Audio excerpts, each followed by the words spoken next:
What's up, guys, and welcome to today's vlog.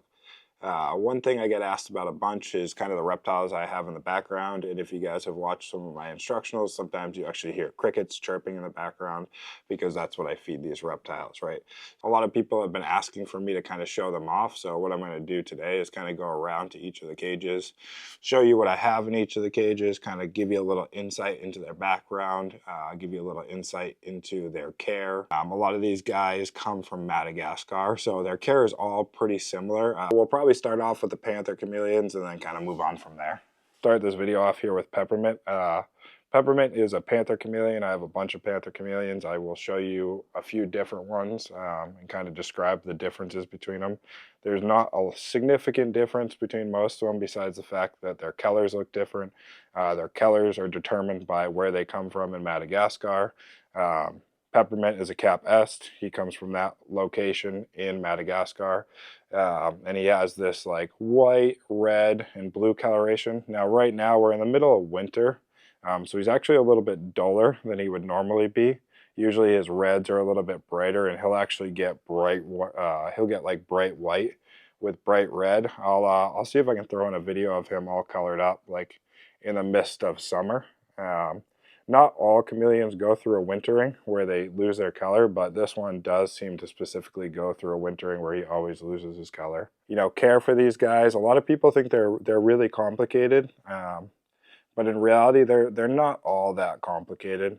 Biggest thing for them is just making sure you have the right cage set up. You know, you have proper UVB lighting, as well as, you know, proper misting and proper watering for them. If you have all that, you know, they're pretty easy to take care of. So this guy is Ringo. He is a Ambilobe Panther chameleon. He has a lot more blue to him with a lot of burgundy and magenta. This guy is still young, so he hasn't fully developed his color, but he'll end up being like, you know, a lot more blue with a lot more of this burgundy on him in the future. You can kind of see the pattern there. Yeah, they love to reach for the camera. This is literally just a different location of Madagascar. I don't really understand fully why the different locations cause them to be different colors, but it is kind of a unique thing about them. One contrast to him is going to be a Sambava, which is going to be a lot different color combination. He's going to be green. This guy's also super aggressive and does not like me. Hopefully I can get him out. So like I said, this guy's a Sambava. He's super green. If he sees the other chameleon, he will puff up, and his color will actually change super quick. You'll notice he'll end up getting like real yellow, and his bars will start to turn bright red. Now, all these guys, for the most part, when they see other males, get fired up. I try not to do it too much because it stresses them out a little bit, but you can kind of see how they act around each other. This younger male does not care nearly as much because, you know, he's still a little bit on the younger side, but this guy can fire up essentially. He'll literally turn banana yellow with like bright red bars. You can kind of see this guy being out of his cage for a little while has lightened up a little bit more, so you can see a little bit more his color. This guy is an Ambilobe. These are considered to be like the most colorful of all the Panther chameleons. They usually have like this more rainbow type coloration and pattern. Again, he's in the middle of a wintering as well, so you can't really see his colors as much as you normally can, but he'll have this like bright orange, and he's actually firing up well, being just on camera right now, really showing off some of the colors that he does have. But these are still pretty dull compared to like what he can actually look like in the middle of the spring. Like I said, I'll see if I can actually find a video of him fired up as well and include it here. But these guys definitely tend to be some of the most colorful of all the Panther chameleons. So this guy is my Parsons. This is like my prized possession of chameleons. They're kind of hard to get, as well as a super unique species. He is usually this light color in his cage, just like lighter teal. But he does not like being taken out, so throughout me talking, he's probably going to get darker. He'll develop all these spots, and like I said, he's not He's definitely not the biggest fan of me. But these guys are the biggest species of chameleon in Madagascar by weight. I think the only other ones that can get like longer than them are Meller's chameleons, which are also another really cool chameleon, which I don't think actually come from Madagascar. This guy is still not fully grown. He can get bigger than this. He's significantly bigger than like all of my panther chameleons, and he'll continue to get bigger. Also, his skin is way different. If you notice, he's like more leathery, like a rhinoceros, rather than beaded, kind of like the other chameleons. His grip is significantly stronger than all the other chameleons. You know, another major thing about them is their lifespan is way longer than a panther chameleon. So they'll live 15 to 20 years, where a panther chameleon will live on average 5 to 7 years. And these guys are way harder to breed than panther chameleons. They're a lot harder to get. Their incubation time is about two years, versus a panther chameleon is like 8 months. So it takes a long time to get eggs. Like, it takes a long time to hatch them out. And they need a lot more than panther chameleons. They're a little bit more complex. They need a lot more water. They're a lot more finicky, and they're honestly a lot more expensive. Yeah, there is. Show off. But as you can see, not a huge fan of me or the camera. So I don't take him out too often, but from the time I was a kid, he was something I always wanted. They're a really, really cool species. If I can in the future, I will own more of them.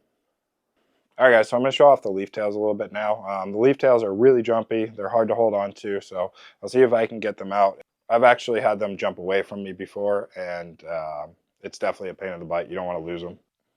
This is a technical name is a Euryplatus henkeli. They're a larger leaf tail species. They look a lot like all the other leaf tails. They just get a little bit bigger. This guy is super jumpy. It's very rare that I take him out, right? If I aim him towards the camera, he'll actually probably end up hopping towards that camera, or it looks like he's about to make a jump to his right. They're pretty easy to take care of. They're all nocturnal. They eat crickets. They only really come out at night. They sleep on logs during the day. They don't need crazy lighting. They do need a little bit of UVB light, but they don't need any kind of like heat light source. Biggest thing for them is they live on trees, so you're going to want to give them like some vertical tree structure to kind of climb up and down on. Try and make it as realistic as possible. And what I'll do is I'll show off a little bit of his cage. Here's another really cool one. This is a lined leaf-tailed gecko. These guys are pretty unique, really long, kind of a clumsy leaf tail. One of my absolute favorites. This guy does not have a bunch of lines on him right now like they normally do. They're meant to look more like bamboo. They fit in a lot with bamboo. Another one that's super hoppy, does not love to be held. This one's actually bit me before. Like I said, most of these leaf-tail geckos are not like geckos that you're going to hold. These guys just really like to hang out in their cages.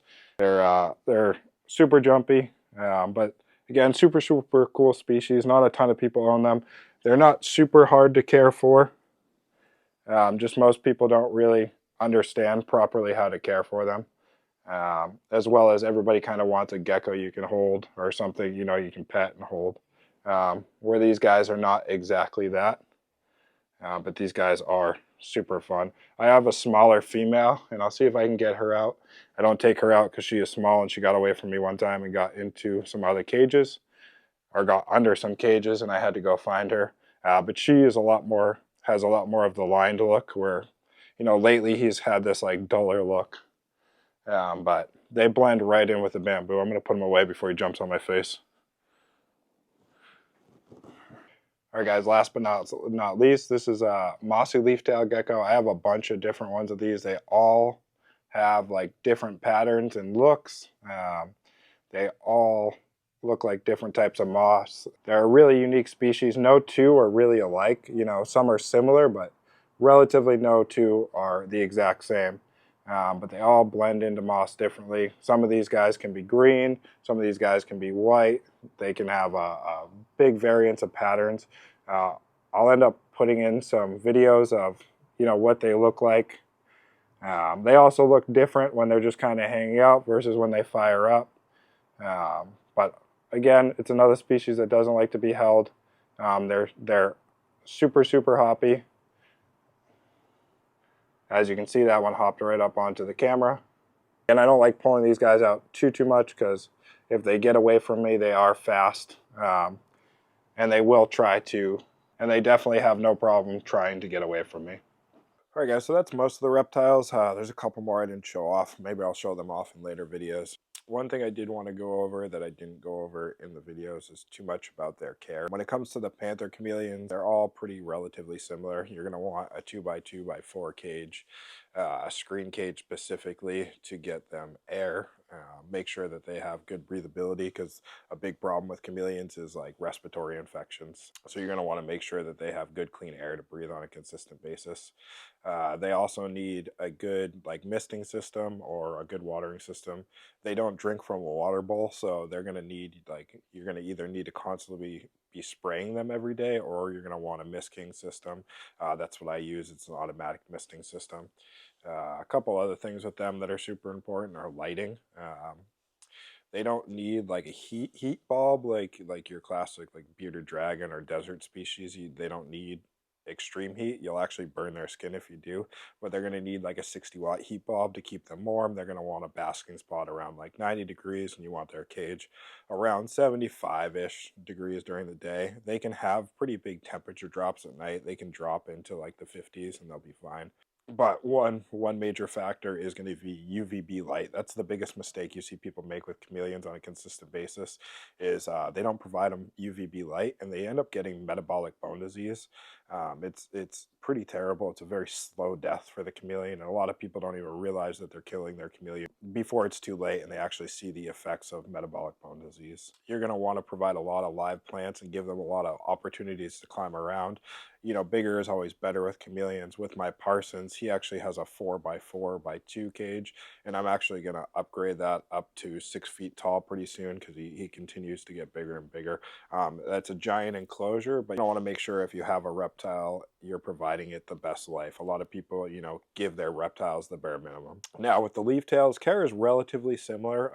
I keep a lot of them in Exoterra glass tanks, and they're a little bit smaller. A lot of them can live in 18x18x24s, but I keep some in 36x36x18. The only real difference is I keep these guys in glass fronting opening cages. Some people also keep them in the screen cages. It's totally up to you.